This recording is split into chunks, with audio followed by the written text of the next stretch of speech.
Good day. My name is Tim Chelpaty. I am the president of Veterans Office Solutions. Today's topic is confronting veteran issues. Our guest is Paul D. Albright. Mr. Albright retired as a command sergeant major in El Paso, Texas. He is presently employed by the city of El Paso as the Chief Military Officer for the Division of Veteran and Military Affairs. He's also involved in several other organizations. He is well-versed on veteran issues. Good day to you, Mr. Paul D. Albright. Good day, Tim. Thanks for having me on your show. It's an honor to be here. Thank you for appearing again. We appreciate your attendance. Sir, can you explain what do veterans do to ease the transition of military life to civilian life? Well, the great thing about it is that veterans are now required to take part of transition programs that the military has set up. And each different service in the military has transition programs. So it helps them to learn how to write a resume. It teaches them how to navigate certain websites to find where jobs are being posted. So it kind of sets them up in the right direction to go there. However, still the veteran feels many times like they're in that like a wind tunnel with the money that's flying all around them, and they got to try to catch whatever they can. So they're not really sure what to grab a hold of. So what's important for the veteran to do is to network, to know who's out there that is veteran friendly, to know who that can help them with gaining the right information, and then to find the transition programs that are out there to help ease that transition. And when I say transition, we're talking about transition to the workplace. You have to feel like you're a part of a team. So when you're a part of a team, you know that you're going to get the interview. So if you're in a transition program that helps you to get to an interview, it helps the veteran to transition almost seamlessly out of the military and into the civilian sector. And Mr. Albright, how long is the transition program before the soldier is discharged from the military? Well, the great thing about it is that the veteran can go up to 2 years out to start their transition. Now, rightfully so, that they still have a contract for 2 more years in the, at least in the military most of the time. So they are still doing their daily jobs, but they can start up to 2 years out to begin their transition. And Mr. Albright, what are the regional veteran issues? So we recently did a survey across the El Paso area. In this survey, we had almost 1,500 respondents of veterans that put down what their needs are and what some of the gaps in services are. Most of the needs that our veterans have said that they need is help with claims assistance. And rightfully so. The claims assistance office, as you go to them, you can see that they are almost always full. So they need help in claims assistance. They need help in employment services. They need help in educational services. They even need help finding and locating veteran-centric social groups. And they also have a heavy need in mental health services as well. We've identified some of the gaps in services. When I say we, it's actually the veterans. They put it down on the survey for us. So we got to see what some of these gaps are. And a lot of it is a lack of availability to the resources, or it's understanding exactly what the resource provides. So there's a lot of marketing and communication issues that we have to fix in the veteran community. There are a lot of resources here in El Paso and Las Cruces region, but it's connecting the veteran to the resource that's the true problem. And then with that resource, is that resource being utilized effectively and to its maximum potential? So those are the issues that we are tackling in the veteran community to provide the quality of life that our veterans deserve. And Mr. Albright, when you say claims assistant, is that with addressing disability claims? Yes, absolutely, Tim. It is disability claims. And there are claims offices in the Houston area, but that's the regional office. So we noticed that when they did the same survey in Houston, claims assistance was not the number one issue over there. However, here in our region, it is. We're not sure if that's a correlating issue, but it's something that we're looking into. And is mental health a regional issue for veterans in your area? Yes, it is.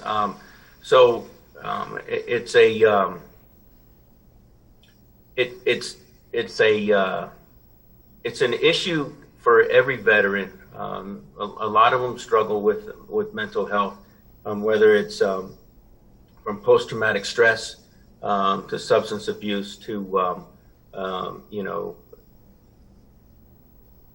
depression.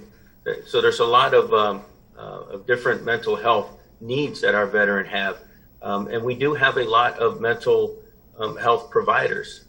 However, it's the connection that needs to be made between the provider and the veteran, in the availability, in the accessibility that we need to continue to work on.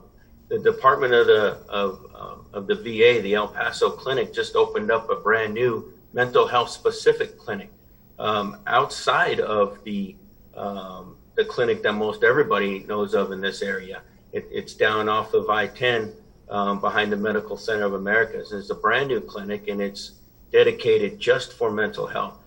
So that's a step in the right direction, and we'll continue to build more of those and to continue to find more resources to help our veterans in the mental health area.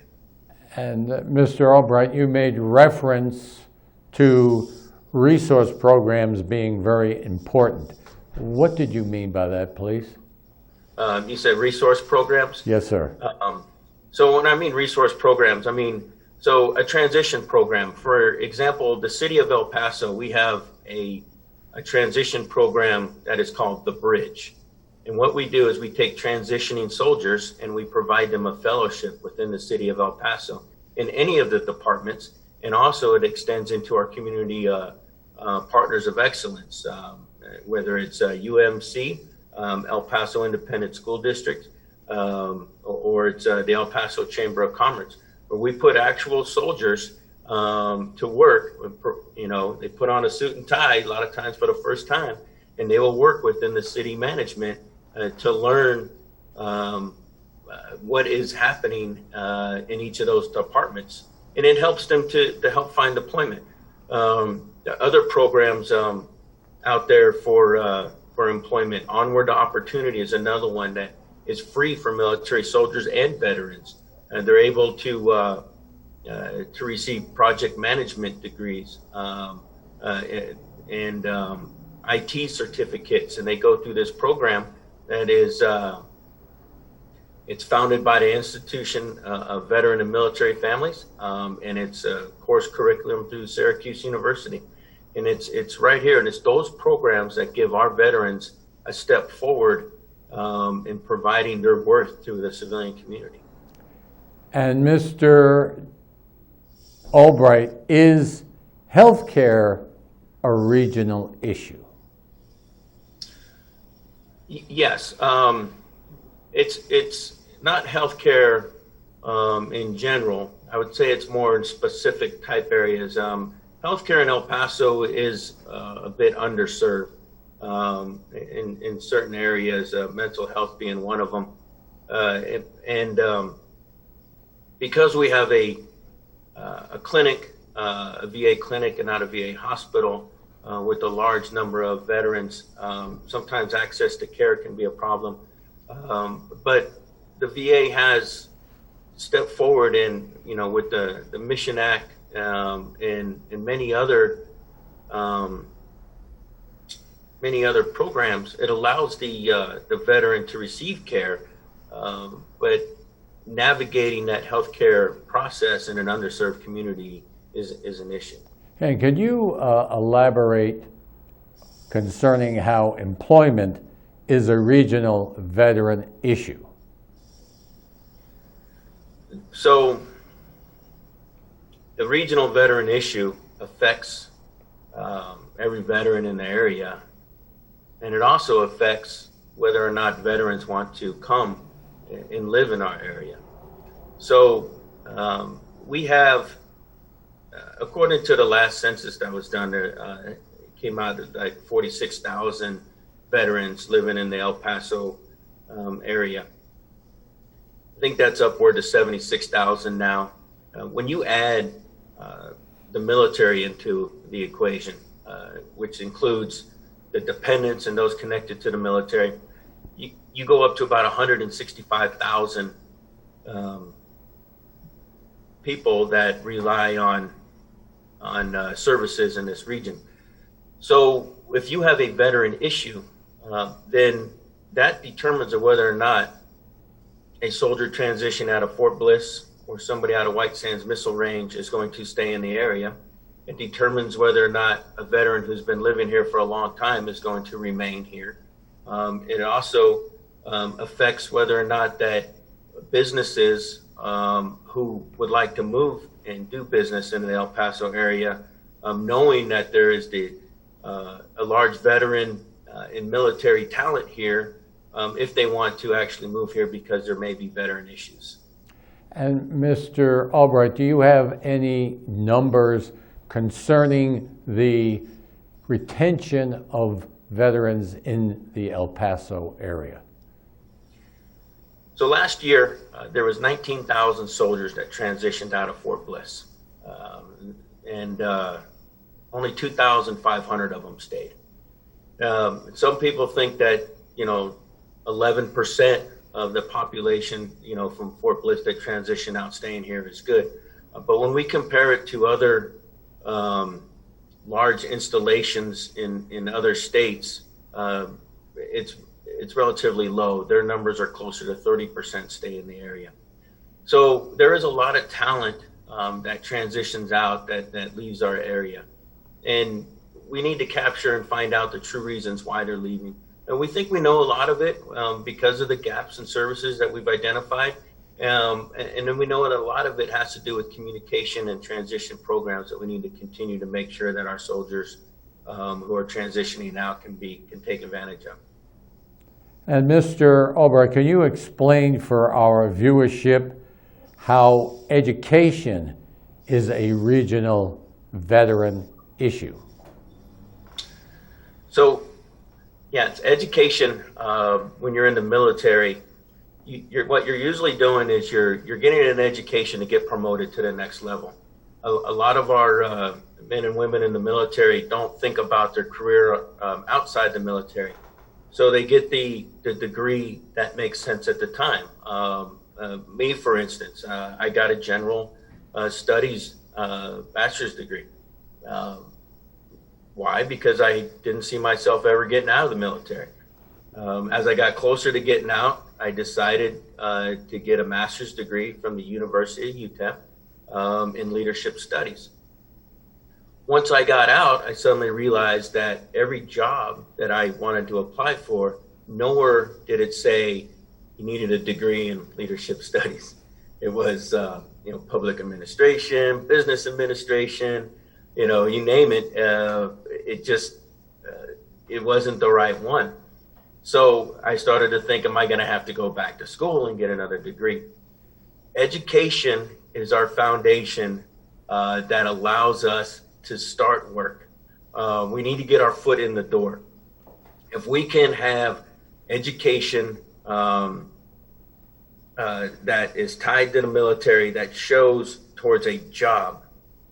For example, the Army started something new called the Army PAYS program. The PAYS program is Partners for Youth Success. And what it does is as a young man or woman joins the military from wherever they're at, they sign a partnership with a corporation that says that when I come out of the military, I'm going to get a job with you, or would like to apply for a job with you. So then what they do is they say, okay, these are the qualifications for the job. And then while that soldier is in the military, they are actually working towards those qualifications, getting the right education that they need. So the Army has helped us immensely with that, and the veteran will definitely reap the benefits on the outside as they transition out with the right degrees.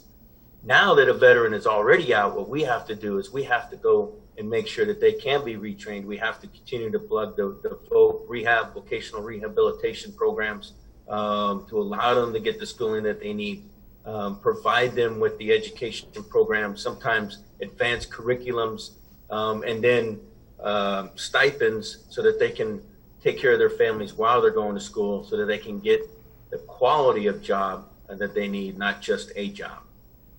Thank you for that excellent explanation. We will take a momentary break. Please stay with us. Thank you.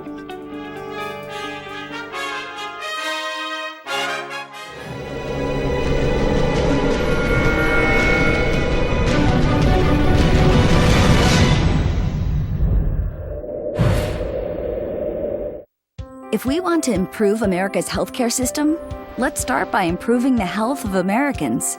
Despite the best doctors, hospitals, and medical advancements, Americans are not as healthy as they should be. We spend too much on treatment and not enough on wellness and prevention. We need a system based on primary care. When patients have a medical home and a long-term relationship with a doctor, the result is a longer, healthier life and reduced medical costs for everyone. Let's make America a place where health is primary. They've stormed beaches and freed countries.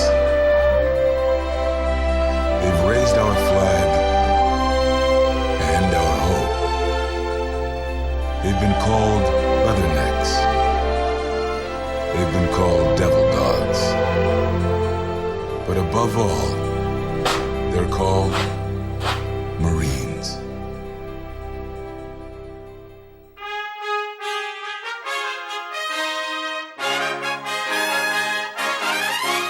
Welcome back again. My name is Tim Chelpaty.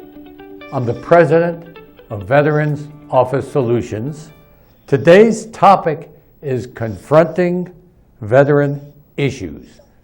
Our guest is Paul Albright. Mr. Albright, what is the Veterans Advisory Committee in El Paso, Texas? So in 2015, the city of El Paso stood up a Veteran Affairs Advisory Committee. And what it is, it's a veteran or a military spouse or a veteran spouse that is handpicked by each of the district representatives to represent them on all matters of veterans issues in the city of El Paso. So they are a representative that gets together on a monthly basis. We have actual meetings that are streamed live on the city TV network or elpasotexas.gov. We meet monthly, and then we follow an agenda of different issues that we would like to present to city council to see changes within our city to tackle those veteran issues that we would like to see corrected to provide the quality of life that our veterans deserve. And Mr. Albright, how often does the Veterans Advisory Committee report back to the El Paso City Council? So they report back every 6 months. So our last one was in February, in which case in February, the Veterans Advisory Committee specifically asked to have a new 20% interview rule established within the city of El Paso, meaning that for 1 out of every 6 applicants for a job within the city, one of them has to be a veteran if they're eligible. They also asked for the city to make a goal of a 15% hiring rate of veterans by the year 2025. So they go forward and they ask this We do the homework on it first, and the city council unanimously voted yes for both of those. So then as a chief military officer, it's up to me to come up with the policies to make that happen, and in which we have. So those are going through the legal channels right now, and but that's the purpose of the Veterans Affairs Advisory Committee, is to meet with city council every 6 months and to ask to see changes in policy or to look for new initiatives that helps with veteran initiatives. And when you present these changes in policy, do you see the results? Yes, absolutely. So, so we haven't seen the results for the one in February because the policies are still being drafted. But last July, we presented we never had a budget before in the Division of Veteran and Military Affairs. So we actually got a budget, and it's a small budget compared to the other departments. Actually, it's more like a decimal point compared to some of the other budgets. But that's okay because it's a step in the right direction. It means we're moving forward. And with that, what we managed to do is we managed to sponsor many veteran events that they have. We managed to help during this COVID crisis. We have veteran food banks out there that give food specifically to veterans. We were able to support them. They give them some extra funds that allow them to go out and purchase the food that they needed. So we were able to do that, and we were very proud about that. So that was definitely some changes that we saw that we're very happy about. And Mr. Albright, can you explain for our viewership, how does the Veterans Advisory Committee serve as service of information in El Paso? So like I said, they meet on a monthly basis. It's every third Friday. And what we do is we will bring in somebody to speak. So we have citizens comment where anybody is allowed to speak to get their message across, whether it's a problem or it's a new system that they set up. You know, they're willing to listen. They get the 3-minute time frame, just like at City Council. And then we also they have agendas to where somebody can go on there and present for an even longer time. And Mr. Albright, can you explain how the Veterans Advisory Committee identifies service providers for veterans? So the Veteran Affairs Advisory Committee works in collaboration with other committees, such as the County Veteran Advisory Board, the Military Veterans Advisory Committee at the El Paso Chamber of Commerce, and the Community Veterans Engagement Board with the Department of the VA. And through that, we're constantly looking at different service providers, and so we'll look at the service that they provide. We'll look at the effectiveness of it, and then we'll do a little bit of the research behind how well that they can help the veterans out, and then we help to promote them and get their word out. And Mr.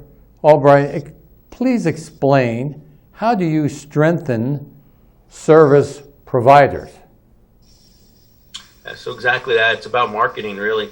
It's about being able to, if somebody calls and has an issue, or we know somebody that needs help, prevention of homelessness, for example, we can send that client their direction.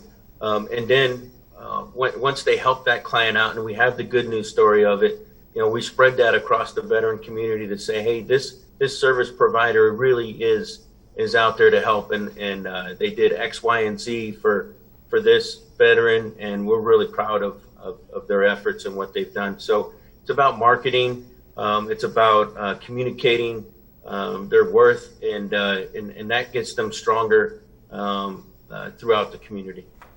Yeah, and how does the Veterans Advisory Committee promote collaboration among service providers? So because we meet monthly, they like to come together and share their announcements with us. So, for example, if the Veteran of Foreign Wars, the VFW, is doing a fundraiser or whatever it is that they need to do, we'll put their information out at the Veteran Affairs Advisory Committee. The Veteran Advisory Committee will take that information, say it's from the even the Salvation Army that's found that's received a grant for rental assistance for veterans. We will get that information into the district newsletters for the district city council representatives. And then that goes out and it reaches across the different districts and it's spread throughout the community. So it helps to strengthen the service provider's message, and it helps to get the information out to ultimately help the veteran as well. Thank you for that excellent explanation. We'd like to thank our viewership. We appreciate your support. Until next time, we say good day.